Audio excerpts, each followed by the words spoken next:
Agartha, el reino silente del interior de la Tierra. En lo más profundo del planeta, más allá de las capas de roca, magma y misterio, existe, según cuentan las leyendas, un reino oculto, vasto y luminoso, donde la humanidad no ha caído en la corrupción ni en la guerra. Ese lugar se llama Agartha. No aparece en los mapas, ni en los libros de historia convencionales, pero ha sido evocado por místicos, exploradores y visionarios durante siglos. Agartha es el corazón de la Tierra Hueca, un mundo subterráneo que, según la tradición esotérica, alberga una civilización avanzada, pacífica y milenaria, ecos de un origen olvidado. La historia de Agartha no tiene un inicio claro, como si su origen estuviera deliberadamente envuelto en niebla, oculto entre los pliegues del tiempo y la conciencia humana.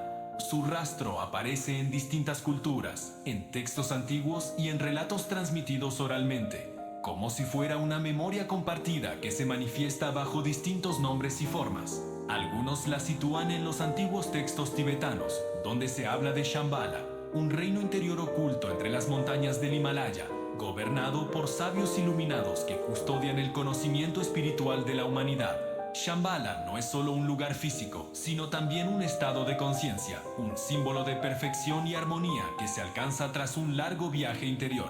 Otros la vinculan con las tradiciones hindúes, que mencionan Patala, un mundo subterráneo habitado por los nagas, seres serpentinos dotados de gran sabiduría, guardianes de secretos cósmicos y protectores de tesoros espirituales. Patala forma parte de la cosmología védica, una de las 7 regiones inferiores del universo, pero lejos de ser un infierno. Es descrita como un reino de esplendor, con palacios de oro y gemas donde el tiempo fluye de manera distinta y las leyes de la materia se transforman. En Occidente, la idea de un mundo dentro del mundo comenzó a tomar forma en el siglo XVII, cuando científicos como Edmund Halley, el astrónomo que dio nombre al famoso cometa, propusieron la hipótesis de que la Tierra podría ser hueca.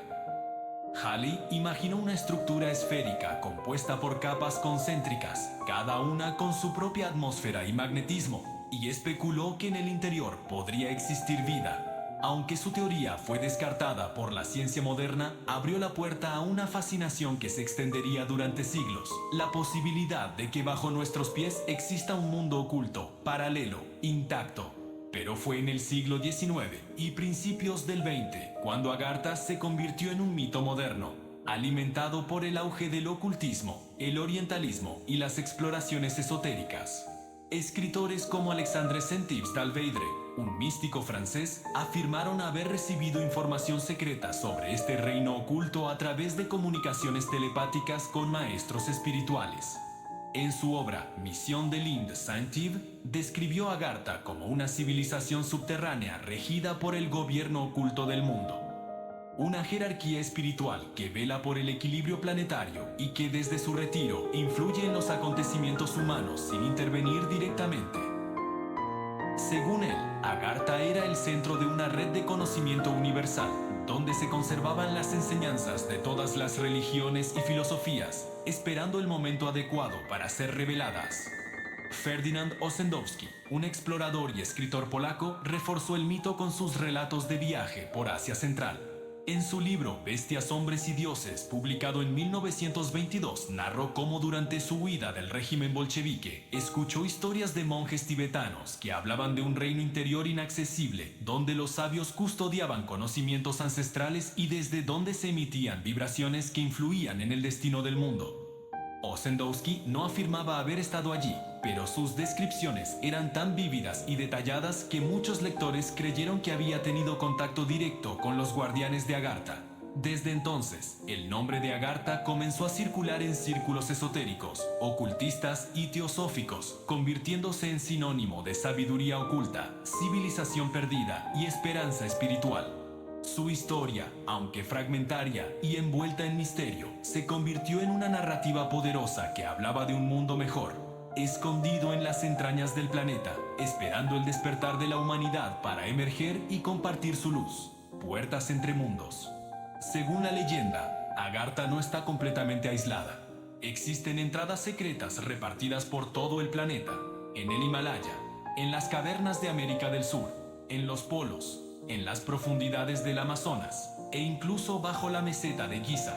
Estas puertas, custodiadas por guardianes invisibles, solo se abren a quienes han alcanzado un nivel espiritual elevado o han sido elegidos por fuerzas superiores. Una de las entradas más mencionadas es la que se encontraría en el Tíbet, cerca del monasterio de Lhasa. Los lamas tibetanos, según algunos relatos, conocen la existencia de túneles que conectan el mundo exterior con Agartha.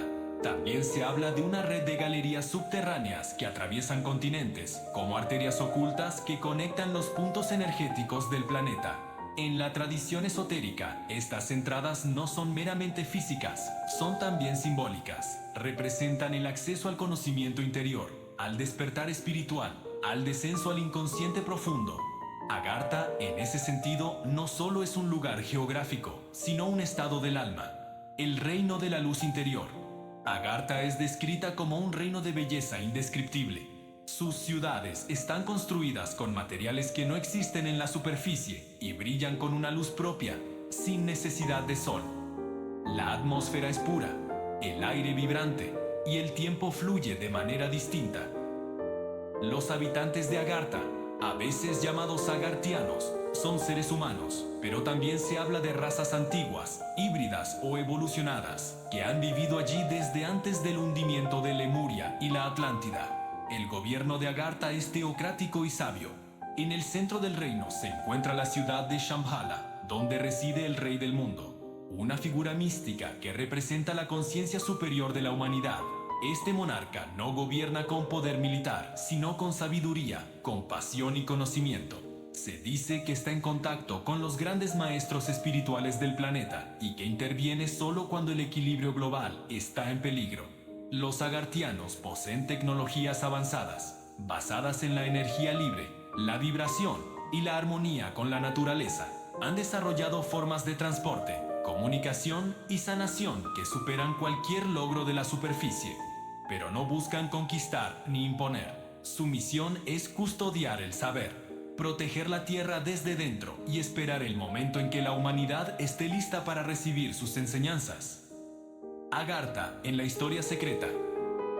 A lo largo del siglo XX, Agartha fue objeto de especulación, fascinación y controversia. Algunos movimientos esotéricos, como la teosofía, incorporaron la idea del mundo subterráneo como parte de su cosmología. Elena Blavatsky hablaba de centros de poder ocultos, y Rudolf Steiner mencionaba civilizaciones interiores que influían en el destino humano. Incluso en los círculos más oscuros del poder, Agartha fue mencionada. Durante la Segunda Guerra Mundial, se rumoreó que ciertos grupos ocultistas buscaban las entradas al mundo interior, convencidos de que allí encontrarían armas o conocimientos que les darían ventaja. Estas historias, aunque envueltas en misterio, alimentaron el mito y lo proyectaron hacia nuevas generaciones. En la literatura, el cine y la cultura popular, Agartha ha aparecido como escenario de aventuras, revelaciones y viajes iniciáticos. Desde novelas de ciencia ficción hasta videojuegos, el reino subterráneo sigue inspirando a quienes buscan lo invisible, lo imposible, lo eterno. El símbolo de lo oculto. Más allá de su existencia literal, Agartha representa algo profundo en el imaginario humano. Es el símbolo del conocimiento oculto, del refugio espiritual, del mundo que se esconde bajo la superficie de las cosas. En psicología, podría interpretarse como el inconsciente colectivo, el lugar donde habitan los arquetipos, los recuerdos ancestrales, las verdades que no se ven pero que nos configuran. En tiempos de crisis, Agartha aparece como promesa. Cuando el mundo exterior se llena de ruido, guerra y confusión, la idea de un reino interior, puro y sabio, ofrece consuelo. Es el anhelo de una humanidad reconciliada, de una civilización que no ha olvidado su origen ni su propósito. Para los místicos modernos, Agartha no está en el centro físico de la Tierra, sino en el centro del ser. Es el núcleo de luz que cada persona puede alcanzar si se atreve a descender, a explorar sus sombras, a cruzar sus propios túneles. El viaje a Agartha es, en última instancia, un viaje hacia uno mismo. ¿Realidad o mito? ¿Existe realmente Agartha? ¿Hay túneles secretos bajo nuestros pies? ¿Ciudades ocultas? ¿Sabios que nos observan desde el interior del planeta? La ciencia moderna niega la posibilidad de una tierra hueca y no hay pruebas físicas concluyentes que confirmen la existencia del reino subterráneo. Pero el mito persiste, y eso dice mucho. Agartha vive en la frontera entre lo posible y lo deseado. Es una leyenda que se niega a morir porque responde a una necesidad profunda, la de creer que hay algo más, que no todo está perdido, que existe un lugar donde la sabiduría, la paz y la belleza aún reinan. Y quizás en algún rincón del planeta, bajo una montaña olvidada o en lo profundo de una caverna, alguien aún custodia la entrada. Tal vez el rey del mundo sigue esperando, en silencio, el día en que la humanidad esté lista para recordar quién es y para regresar al corazón luminoso de la Tierra. Si les gustó este viaje en el tiempo, no olviden darle like, suscribirse y activar las notificaciones para más historias fascinantes de nuestro pasado. Nos vemos en la próxima aventura. Blanchisseuse, el susurro del cacao en la aldea fantasma, en la costa norte de Trinidad, donde el mar Caribe besa las rocas con un ritmo eterno, se encuentra Blanchisseuse, una aldea que alguna vez fue vibrante, perfumada por el dulzor del cacao y el canto de las lavanderas. Hoy, el silencio reina entre sus caminos cubiertos de maleza, y las ruinas de casas coloniales se desmoronan lentamente bajo el peso de la historia. Esta es la crónica de una aldea que floreció con el cacao y murió con su decadencia. El nacimiento de Blanchisseuse.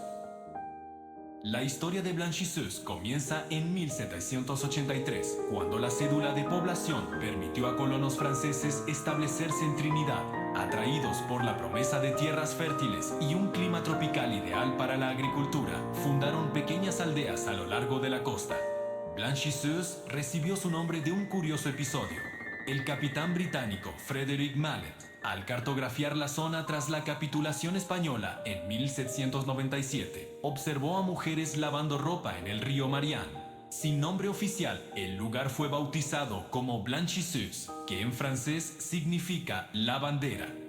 Durante el siglo XIX, la aldea creció lentamente. Su aislamiento, rodeada por selva espesa y acantilados blancos, la protegía del bullicio de Puerto España, pero también la mantenía al margen del progreso. Sin embargo, lo que parecía una desventaja se convirtió en bendición cuando los colonos descubrieron que las tierras de Blanchisseuse eran perfectas para el cultivo del cacao.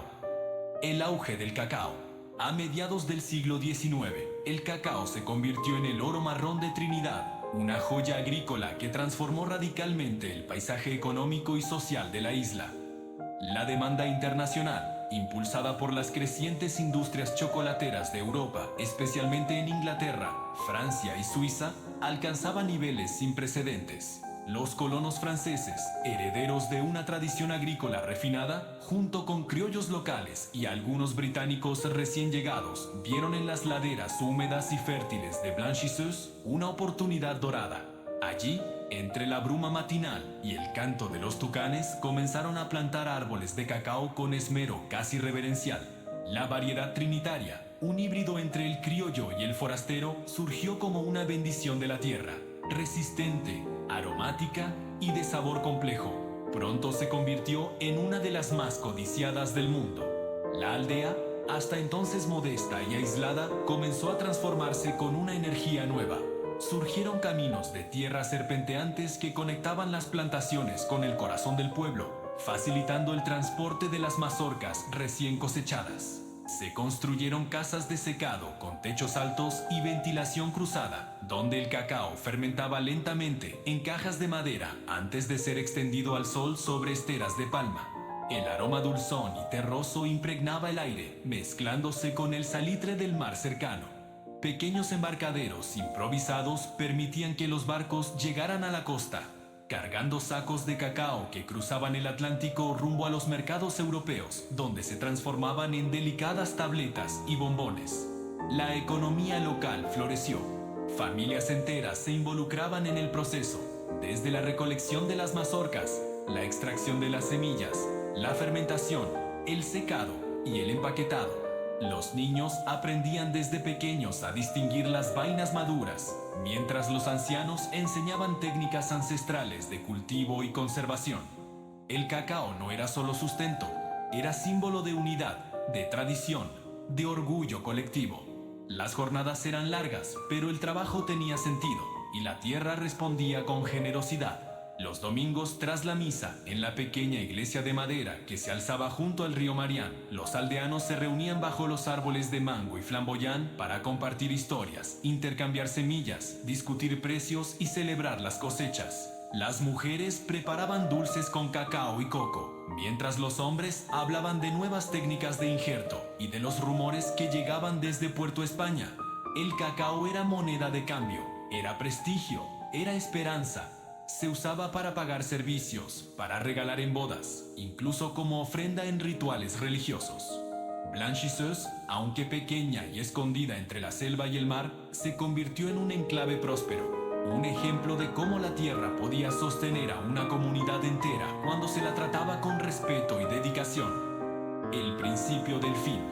Pero como toda historia de esplendor, la de Blanchisseuse también tuvo su ocaso.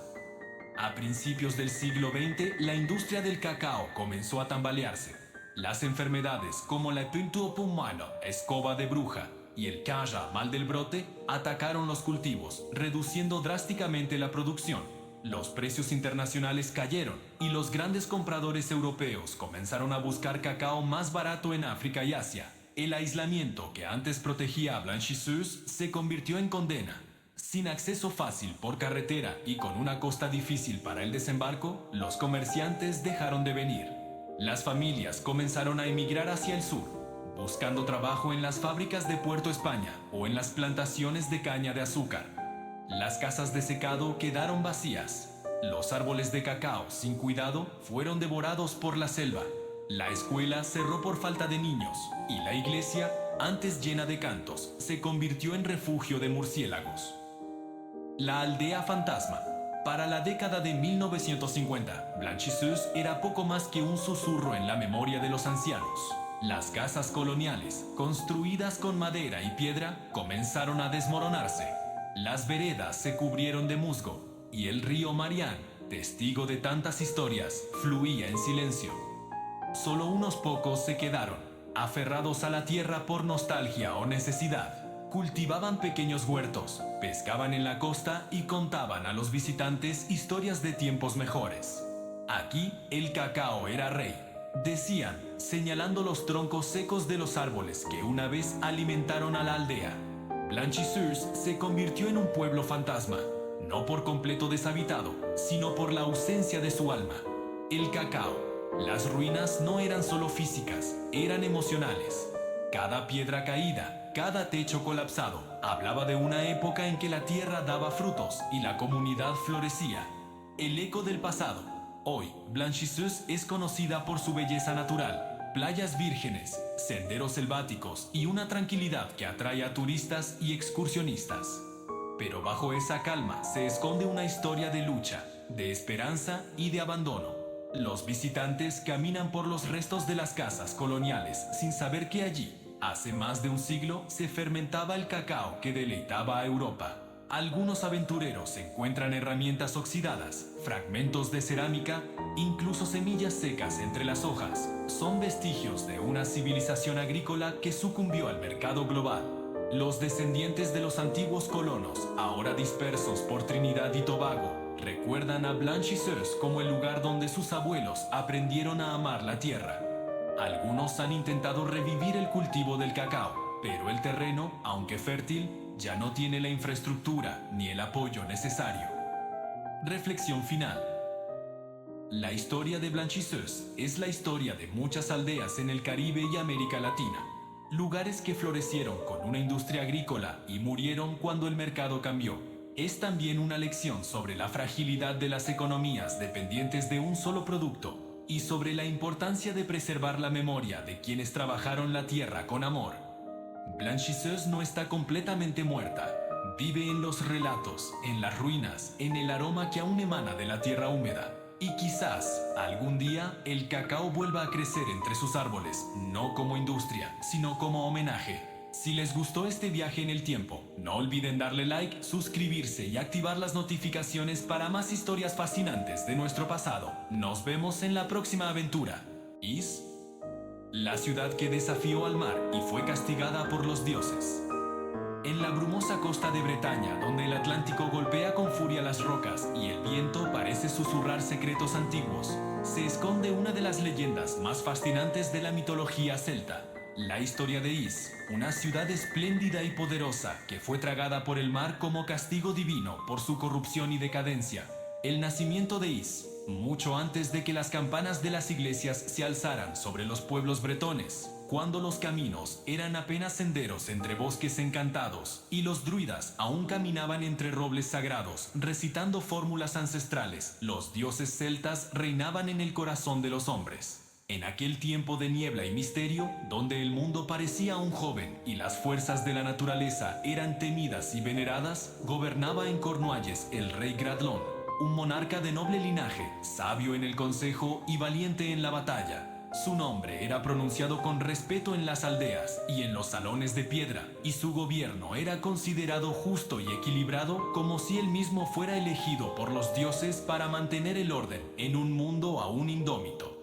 Pero incluso los más grandes tienen sus debilidades, y Gradlón no era inmune al amor profundo y ciego que sentía por su única hija, Dahut. Ella era su tesoro más preciado, la luz que iluminaba sus días y la sombra que inquietaba sus noches. Dahut había nacido bajo un cielo tormentoso, como si el mar mismo la hubiera reclamado desde su primer aliento. Su belleza era legendaria. Su cabello negro caía como una cascada sobre sus hombros y sus ojos verdes brillaban con una intensidad que parecía contener la furia y el misterio del océano. Pero su alma era tan indómita como las olas que rompían contra los acantilados de Bretaña. Orgullosa, caprichosa y sedienta de poder, Dahut no se conformaba con ser princesa. Ella deseaba reinar, dominar, dejar una huella imborrable en la historia. Su obsesión era el mar. Lo contemplaba durante horas desde los acantilados, hablándole como si fuera un amante, escuchando sus susurros en el viento y sus rugidos en la tormenta. Soñaba con una ciudad que no temiera al océano, sino que lo abrazara, que se alzara por debajo de sus dominios y lo obligara a rendirse ante la voluntad humana. Una ciudad que brillara más que Roma, más que Bizancio, más que cualquier capital conocida. Una joya de piedra y luz, de música y pecado, donde ella pudiera reinar sin límites. Gradlón, ciego de amor paternal y deseoso de complacer a su hija, accedió a su deseo, aunque en el fondo de su corazón sentía una inquietud que no lograba explicar. Así nació Is, la ciudad imposible, construida por debajo del nivel del mar, en una bahía protegida por acantilados y brumas eternas. Para contener las aguas se levantaron diques colosales, reforzados con magia druídica y piedra traída desde las montañas más lejanas. Las compuertas que regulaban el acceso del mar solo podían abrirse con una llave dorada que Gradlón llevaba siempre colgada al cuello, símbolo de su poder y de su responsabilidad. Is se erigió en la bahía de Douarnenez como un sueño hecho realidad. Sus torres de mármol blanco se alzaban como lanzas hacia el cielo.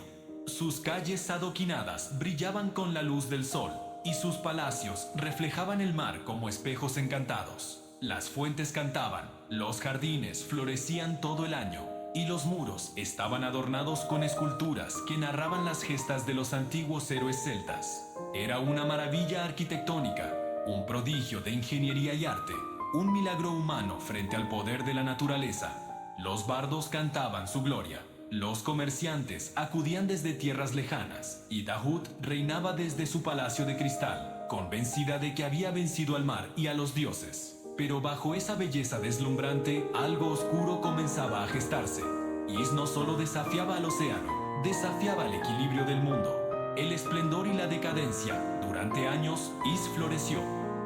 Comerciantes llegaban desde Irlanda, Escandinavia y las costas del Mediterráneo, atraídos por su riqueza y exotismo. Las artes prosperaban, los mercados rebosaban de especias, telas y joyas, y las fiestas se prolongaban durante días. Dahut, convertida en reina de facto, organizaba celebraciones que desafiaban la moral de los tiempos. Se decía que cada noche tomaba un amante distinto y que al amanecer lo mandaba ejecutar, arrojando su cuerpo a los pozos del bosque de Welgoat. La ciudad, que había sido símbolo de ingenio y belleza, comenzó a corromperse. La lujuria, la avaricia y el desprecio por lo sagrado se apoderaron de sus habitantes. Los templos fueron abandonados, los sabios exiliados, y los cantos de los bardos fueron reemplazados por gritos de placer y violencia. Sanguenolé, abad de Landevenek, advirtió al rey Gradlon sobre la ira divina que se cernía sobre Is, pero sus palabras fueron ignoradas. El visitante de rojo. Una noche, mientras la ciudad de Is se entregaba con desenfreno a la celebración del solsticio de verano, el aire se llenó de humo, música y risas embriagadas. Las calles resplandecían con antorchas encendidas. Los palacios vibraban con danzas frenéticas y el vino corría como ríos entre copas de cristal. Era una orgía de fuego y placer, un ritual pagano que desafiaba toda moral, donde los límites entre lo sagrado y lo profano se desdibujaban bajo el influjo de la luna. En medio de aquel delirio colectivo, cuando la ciudad parecía haber olvidado el mundo exterior y los dioses que alguna vez veneró, apareció un extraño. Vestido completamente de rojo, desde la capa que rozaba el suelo hasta las botas de cuero bruñido, su figura destacaba como una llama entre las sombras. Su sonrisa era enigmática, casi burlona, y sus ojos ardían como brasas encendidas, proyectando una luz inquietante que parecía atravesar las almas. Nadie lo había visto llegar, ni sabían de qué puerto provenía, pero su presencia se impuso con una autoridad silenciosa. Se presentó ante Dahut como un noble extranjero, un príncipe de tierras lejanas, portador de secretos antiguos y promesas tentadoras. Ella, fascinada por su porte, por el magnetismo oscuro que lo envolvía, lo recibió en su palacio sin hacer preguntas. Era como si lo hubiera estado esperando desde siempre. Los cortesanos murmuraban entre sí, inquietos. Aunque el visitante hablaba con cortesía y se movía con elegancia, había algo en él que perturbaba. Su voz era suave pero profunda, como el eco de una caverna, y su mirada parecía encender deseos y temores al mismo tiempo. Nadie sabía su nombre, y sin embargo, todos sentían que algo más allá de lo humano lo rodeaba. Algunos ancianos que aún recordaban los cuentos de los druidas susurraban que el color rojo era el signo del caos, del fuego que destruye, del dios que castiga, pero sus advertencias se perdieron entre la música y el vino. El visitante, que no era otro que el demonio disfrazado, comenzó a tejer su red con maestría. Sedujo a Dahut no solo con su belleza y su misterio, sino con palabras dulces como miel envenenada. Le habló de poder eterno, de una ciudad que no solo desafiaría al mar, sino que lo dominaría. Le susurró que Is debía renacer, no como una joya humana, sino como un templo de fuerzas ocultas, donde el océano entrará libremente para purificar la corrupción y elevarla a una nueva dimensión. Le prometió que, si ella abría las compuertas, el mar no destruiría, sino que transformaría, y que ella sería coronada como reina de un imperio sin límites. Dahut, embriagada por su influencia, por la idea de trascender su humanidad y convertirse en algo más, cayó en la trampa.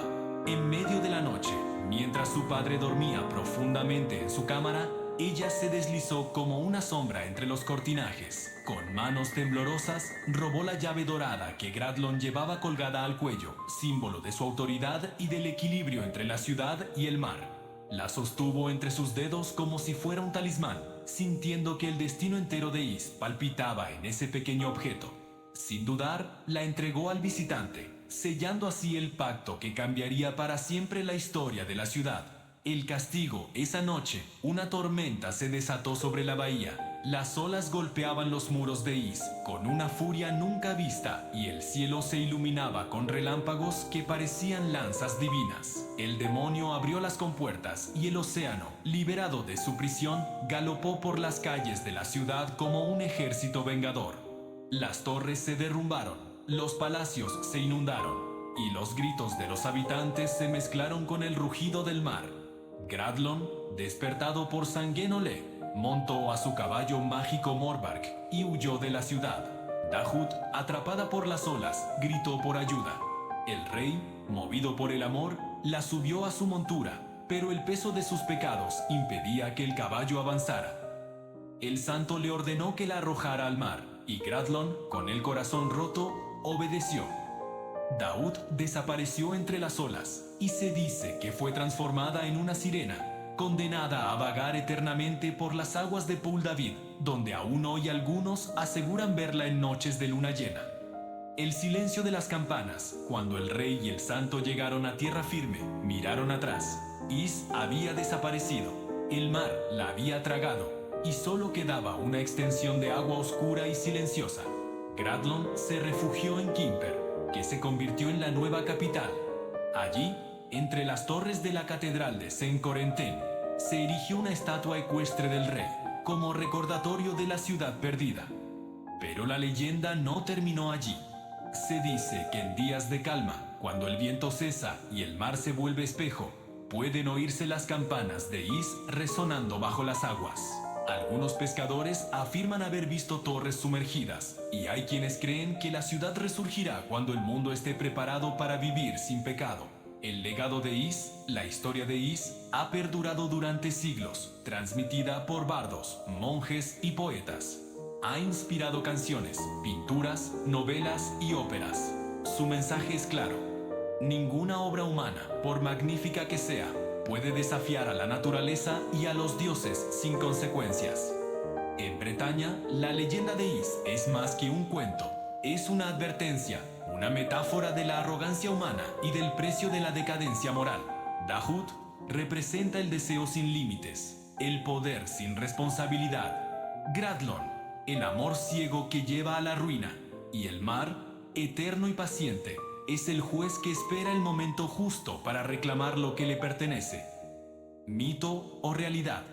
Algunos arqueólogos han buscado restos de Is en la bahía de Douarnenez, sin éxito, pero otros creen que la ciudad existió, quizás no como la leyenda la describe, sino como una comunidad costera que fue destruida por una inundación o un maremoto. La mitología celta está llena de ciudades sumergidas y Is podría ser la más famosa de todas. Lo cierto es que, real o no, Is vive en la memoria colectiva. Su historia nos recuerda que el esplendor sin virtud es efímero y que incluso las ciudades más gloriosas pueden desaparecer si olvidan el respeto por la vida, la naturaleza y lo sagrado. Si les gustó esta historia en el tiempo, no olviden darle like, suscribirse y activar las notificaciones para más historias fascinantes de nuestro pasado. Nos vemos en la próxima aventura. Hiperbórea, más allá del viento del norte. En los albores del tiempo, cuando los dioses aún caminaban entre los hombres y los héroes trazaban sus destinos en las estrellas, existía una tierra que ningún mapa podía señalar, ni ningún viajero podía alcanzar sin el favor divino. Su nombre era Hiperbórea, la tierra perfecta más allá del viento del norte, donde el sol nunca se ocultaba y la vida transcurría sin dolor ni vejez. 1. El susurro de los bardos. Los poetas de la Hélade hablaban de Hiperbórea con una reverencia casi sagrada, como si al nombrarla invocaran un eco de la perfección perdida. En sus versos, esta tierra mítica era mucho más que un lugar. Era una promesa, un ideal, una utopía suspendida en el borde del mundo conocido. Píndaro, el más lírico de los cantores, la describía como un paraíso donde los hombres no conocían el sufrimiento, ni la guerra, ni la enfermedad. A esa raza sagrada no la perturban las enfermedades ni la vejez ruinosa. Viven sin trabajos ni batallas, sin miedo, cantaba el poeta, y sus palabras parecían brotar de un manantial de luz. En Hiperbórea, el tiempo no desgastaba los cuerpos ni marchitaba los corazones. La existencia era una danza perpetua bajo un sol que jamás se ocultaba, y los días transcurrían como melodías suaves, sin sobresaltos ni sombras. Los hiperbóreos eran adoradores fervientes de Apolo, el dios del sol, la música, la medicina y la profecía. Se creía que Apolo mismo había nacido entre ellos, o que, al menos, había encontrado allí su refugio durante los meses de invierno, cuando abandonaba Delfos para viajar a esa tierra luminosa más allá del viento del norte. Su vínculo con los hiperbóreos era tan profundo que los antiguos aseguraban que el dios tocaba su lira dorada en sus festivales, acompañado por coros de aves sagradas y ninfas eternas. Cada año, como muestra de devoción, los hiperbóreos enviaban ofrendas al templo de Apolo en Delfos en una procesión que desafiaba las leyes del espacio y del tiempo. Las ofrendas eran transportadas por doncellas puras, vírgenes consagradas al dios, que emprendían un viaje misterioso a través del mundo conocido, escoltadas por héroes, sacerdotes y criaturas míticas. Nadie sabía cómo llegaban ni de dónde partían exactamente, pues su ruta parecía trazada por los propios dioses, invisible a los ojos mortales. Pero cuando las ofrendas llegaban, eran inconfundibles. Coronas de oro forjadas con la luz del amanecer, cálices de ámbar que contenían néctar celestial y cánticos escritos en lenguas olvidadas que hacían llorar a las estatuas de mármol por su belleza insondable. Los griegos contemplaban estos dones con asombro y temor como si fueran fragmentos arrancados de un mundo superior, y los sacerdotes de Delfos los guardaban con celo, sabiendo que provenían de una tierra donde los dioses aún caminaban entre los hombres. 1. El origen del mito. El nombre Hiperbórea proviene del griego Hyperboreia, que literalmente significa más allá de Bóreas, el dios del viento del norte. En la mitología griega, Bóreas era una deidad poderosa y temida, señor de los vientos gélidos que soplaban desde Tracia, una región áspera y montañosa que marcaba el límite septentrional del mundo conocido por los helenos. Según los relatos de Homero y Hesíodo, Bóreas habitaba en una cueva sombría en las montañas tracias, desde donde lanzaba sus ráfagas heladas que azotaban los mares y congelaban los campos. Por tanto, si Hiperbórea se encontraba más allá de su dominio, debía estar situada en una región que escapaba al alcance del frío, en un lugar donde el invierno no tenía poder y la luz del sol reinaba con esplendor perpetuo. Esta tierra mítica era concebida como un refugio de armonía y belleza, una geografía ideal que desafiaba las leyes naturales. Allí el sol no se ocultaba jamás y los días se extendían como eternas melodías doradas. No existía la noche, ni el ocaso, ni el temido invierno. Era una tierra donde la naturaleza florecía sin cesar, donde los árboles daban frutos todo el año y los ríos cantaban con aguas cristalinas. Los antiguos griegos, fascinados por la idea de un mundo perfecto más allá de sus fronteras, tejieron leyendas sobre esta región que parecía pertenecer más al reino de los dioses que al de los hombres.